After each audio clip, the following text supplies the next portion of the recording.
Le Tour de France des handicaps invisibles, lancé par le Fonds pour l'insertion des personnes handicapées dans la fonction publique en 2023, avec une première étape en Normandie, a permis de rendre plus visibles les handicaps invisibles. Comme vous le savez, près de 80% des personnes handicapées qui travaillent ont un handicap qui ne se voit pas.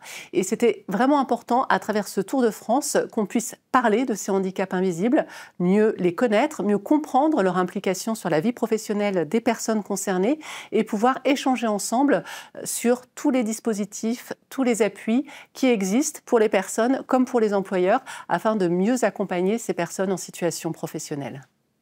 C'est vrai que quand je suis revenue, moi j'avais perdu beaucoup confiance en moi, j'avais perdu beaucoup d'estime de moi aussi.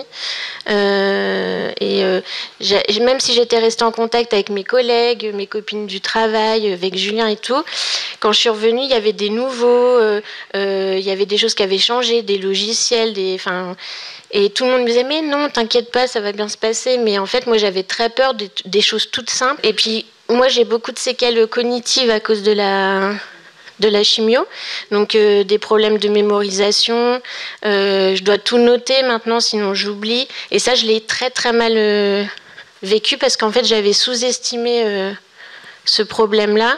Le chemin du cancer, quand on y est, les soins, la chimio, tout ça, franchement je ne souhaite ça à personne, mais l'après-cancer, c'est vraiment difficile et en fait c'est sous-estimé, et les gens quand on est en rémission ils croient qu'on est guéri. Moi voilà, mes cheveux avaient un peu repoussé, j'ai dit que j'étais en rémission, j'ai repris le travail, donc pour les gens j'allais très bien, j'étais en bonne santé, donc ça se voyait pas, en plus j'étais souriante, j'étais contente d'être là, donc on a sous-estimé ça, et moi la première, j'ai sous-estimé les séquelles post-cancer, et je pense que si vous accompagnez des gens dans mon cas, il faut vraiment en prendre conscience. Je travaille à Orange depuis 1999. Donc, quand je travaillais à Orange, je ne savais pas de quoi je souffrais. Et quand j'ai été embauché, effectivement, les crises de temps en temps, les douleurs, parce qu'il n'y a pas de jour pour moi sans douleur. Quand je me réveille le matin et que je n'ai pas mal quelque part, c'est bizarre. Et quand le soir au coucher, il y a quelque chose on ne sent rien, tout va bien, on se pose la question. Ça fait longtemps que j'ai pris des médicaments, pourtant je me sens bien. C'est bizarre, parce que la vie est rythmée par la douleur. Donc, on fait tout pour plaire. Période d'essai, et après embauche, contrat, et on vit comme tout le monde, surtout qu'il n'y avait pas de raison pour expliquer les manifestations de la maladie. Et depuis que j'ai su que j'étais drépanocytaire et qu'au sein de l'entreprise, il y a eu quand même, grâce au travail des syndicats et de la direction, il faut le dire, il y a eu la possibilité d'avoir un accord sur le handicap, un accord exclusif sur le handicap qui donne beaucoup d'avantages. Je crois que depuis ce moment-là, ma vie a changé. 80% d'entre nous seront touchés d'une manière ou d'une autre, soit directement, soit dans notre entourage par des sujets de handicap invisible. Mais s'agissant du handicap psychique, c'est un Européen sur 4. 15% des 10-20 ans ont besoin d'un suivi ou de soins directement.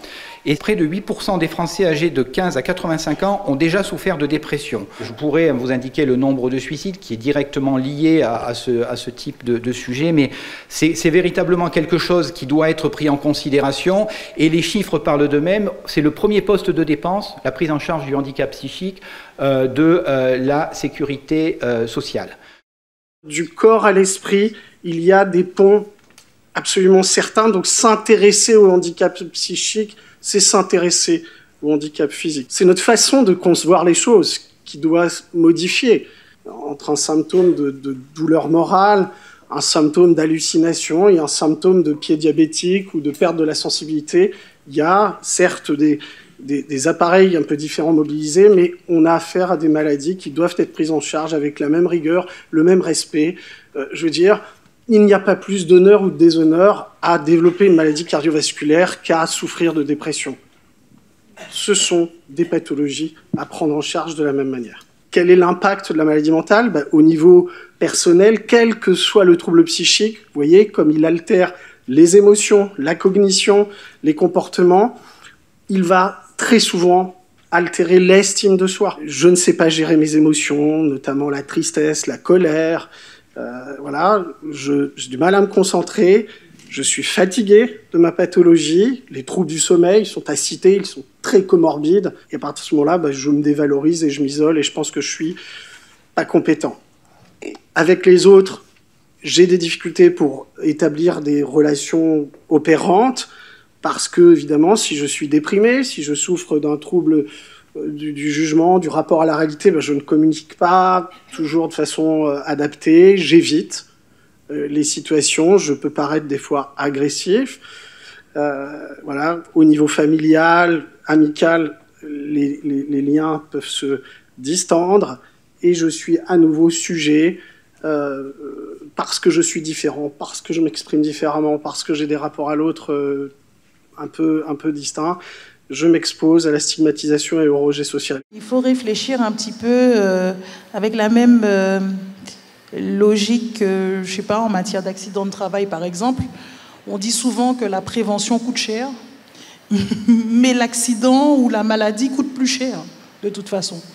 Donc, ce qu'on peut investir en amont pour les agents coûte de toute façon moins cher que le coût de l'absentéisme.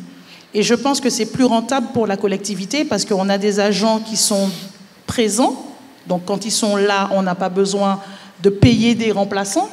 Donc pour moi, c'est plus rentable. Et puis comme le disait Madame Pierre-Nicolas, quand on est bien à son poste de travail, on y vient. On est plus détendu et forcément plus productif.